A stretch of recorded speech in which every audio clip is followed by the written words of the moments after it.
আমি কক্সবাজার ঘুরতে গিয়ে এমন একটা জিনিস দেখলাম যেটা একদমই এক্সপেক্ট করিনি। একটা বড় স্ক্যাম।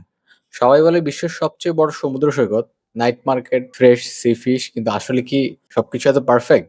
আজকের ভিডিওতে আমি আপনাদের শেয়ার করবো আমার রিয়েল এক্সপিরিয়েন্স, কক্সবাজারের বিচ মার্কেট থেকে শুরু করে বিচে ঘোরা, এবং শেষে বললো কোথায় আমি সবচেয়ে বেশি ধরা খেয়েছি। জানতে হলে দেখতে হবে এই ভিডিওটি। বিচে যাওয়ার আগে রাতের সময়টা রাস্তায় হাঁটছিলাম। রাস্তার দুপাশে অনেকগুলো দোকান সুন্দর লাইটিং দিয়ে সাজানো ছিল। পুরো জায়গাটা দেখতে একদমই ফেস্টিভ্যালের মতো লাগছিল। খুবই সুন্দর একটা ভাইব। এই জায়গাটা দিয়েই মূলত ঢুকতে হবে আপনাকে বিচ মার্কেটের দিকে। তারপর আমরা প্রথমে এই দোকানটাতে গেলাম। এখানে গিয়ে হচ্ছে কিছু চাদর দেখলাম, কারণ বিচে অনেক ঠান্ডা লাগতেছিল ওই সময়টাতে। তো কিছু চাদর হচ্ছে দামাদামি করে, কিন্তু দামে মিললো না, ওরা অনেক বেশি দাম চাচ্ছিল। পরে আর হচ্ছে এখান থেকে কেনাকাটা করি নাই। সোজা চলে গিয়েছি হচ্ছে বিচের যে অন্য অন্য যে দোকানগুলো রয়েছে, যেখানে আচার বা হচ্ছে যে চাটনি বিক্রি করে সেখানে। সেখানে গিয়েও দেখি যে একই অবস্থা। সবকিছুর দাম অতিরিক্ত বেশি, যেটা হচ্ছে অন্য সময় দাম অনেক বেশি কম ছিল।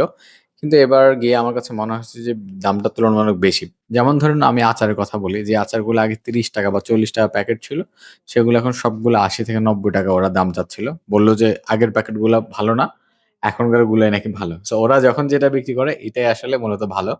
তবে একটা জিনিস হচ্ছে যে যখনই ওদের কাছ থেকে কিনবেন বা যখন খাবেন, ওরা টেস্ট করার জন্য যে প্রোডাক্ট গুলা দেয়, সেগুলো কিন্তু ভালোই লাগে। কিন্তু যখন কিনে বাসায় নিয়ে আসি, তখন কিন্তু খাওয়ার পর সেই টেস্ট থাকে না। তার মানে হচ্ছে এখানে ওরা বড় একটা স্ক্যাম করে। সো যখন হচ্ছে ওদের থেকে এই ধরনের প্রোডাক্ট কিনবেন, চেষ্টা করবেন যে নিজেদের সামনেই নিজেরা প্যাকিং করতে। ওদের হাতে দিবেন না। ওদের হাতে দিলে দেখা যায় যে অনেক ব্যবসায়ী আছে যারা এই কাজ করে। সবাই কিন্তু এই কাজটা করে না, কিন্তু অনেকেই করে। আমি এখন আছি লাবণী পয়েন্টে। এখানে মানুষজন একদমই নাই বললেই চলে। তবে সমুদ্রের যে গর্জন, অসম্ভব রকম বেশি।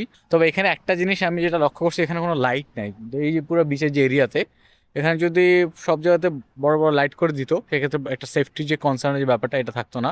বাট টিল নাও এখানে সেফটির একটা কনসার্ন আছে, যদিও পুলিশের টহল বা যাই থাকুক না কেন, লাইট দিলে ব্যাপারটা আরো বেশি সুন্দর হতো। একদম লাবণী পয়েন্ট থেকে সুগন্ধা হয়ে কলাতলি বিচে চলে আসছি। পুরো বিচি ফাঁকা। কত করে ওগুলো? এটা 120 টাকা করে। আচ্ছা, কত পড়বে এটা ফুল প্যাকেজ? ফুল প্যাকেজ হুম। ফুল প্যাকেজ পড়বে 250, হুম।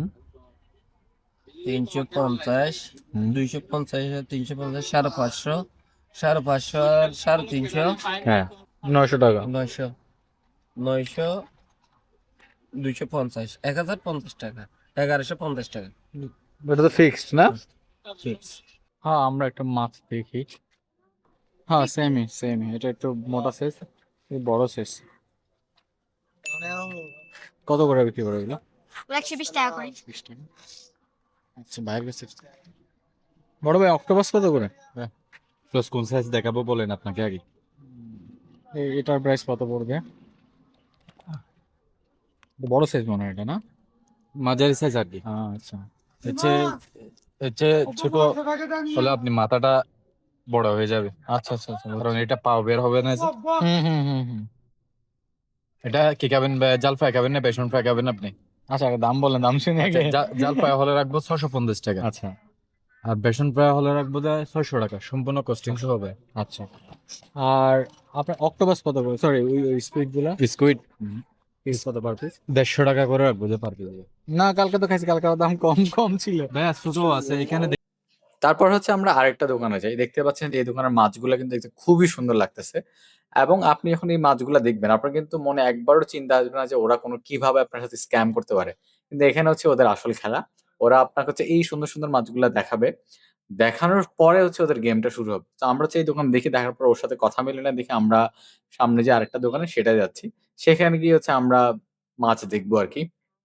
আমরা চলে আসছি এই দোকানে, এবং এই দোকানে আমরা সেই স্কুইড, তারপর অক্টোপাস বা অন্যান্য যে মাছগুলা আছে সেগুলার দরদাম করতেছিলাম।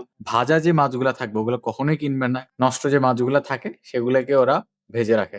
যখন আমরা বিভিন্ন ধরনের মাছ দেখা শুরু করলাম, ওরা আমাদেরকে দেখাচ্ছিল এটা সেটা। কিন্তু খেয়াল করলাম যে একটা সময় পরে ওরা আমাকে যেই মাছ দেখাইছে, দেখানোর পরে ওদেরকে যেটা অর্ডার দিলাম, ওরা আমাকে পচা মাছ দিছে। তো তারপরে যখন এই জিনিসটা দেখলাম, দেখার পরে আসলে আমি অর্ডারটা ক্যানসেল করে দিছি। আমি আর খাই না এই জায়গা থেকে। সো এইজন্য আমি বলি যে কক্সবাজার যারা যায় তারা হচ্ছে এই একটা বড় স্ক্যামের শিকার হয়। তো সাজেস্ট থাকবে ওদের কাছ থেকে না কিনে যেখানে দোকান আছে ওখান থেকে কিনে খাওয়াটাই উত্তম।